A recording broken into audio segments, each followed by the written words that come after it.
Hello future officers, write like a टॉपरमध्ये तुमचं स्वागत आहे. मायसेल्फ सूरज थोरात. एक्झामिनेशनमध्ये जर तुम्हाला ह्या टॉपिकवर क्वेश्चन आला तर आपल्याला काय करायचं आहे माहिती आहे का, की कधी कधी आपण बघतो की डिले जो होतो ना assent to the bill provide करत असताना आर्टिकल 200, तर ह्या डिलेमुळे कशा पद्धतीनं कॉज अँड इफेक्ट होऊ शकतं हे सुद्धा आपल्याला शो करणं गरजेचं आहे. म्हणजे फॉर एक्झाम्पल, सुरुवातीला जर गव्हर्नरनं डिले केलं तर त्याचा परिणाम काय होतो की लेजिस्लेटिव्ह अनसर्टनिटी क्रिएट होते.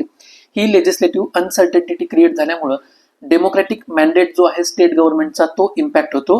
आणि हे झाल्यामुळे काय होतं, गव्हर्नन्सच्या ज्या काही पॉलिसीज वगैरे आहेत, म्हणजे स्टेट गव्हर्नमेंटच्या ज्या काही वेलफेअर पॉलिसीज आहेत, तर याच्यामध्ये कशा पद्धतीनं डिले होतो. हा डिले झाल्यामुळं सेंटर आणि स्टेट याच्यामध्ये ट्रस्ट डेफिसिट कशा पद्धतीने आपल्याला शो करणं गरजेचं आहे. म्हणजे काय की आर्टिकल 200चा जो काही वापर आहे हा लेजिस्लेटिव्ह पॅरालिसिस निर्माण करण्यासाठी झाला नाही पाहिजे. तर हा आपल्याला कोर आर्ग्युमेंट त्या ठिकाणी शो करणं गरजेचं आहे.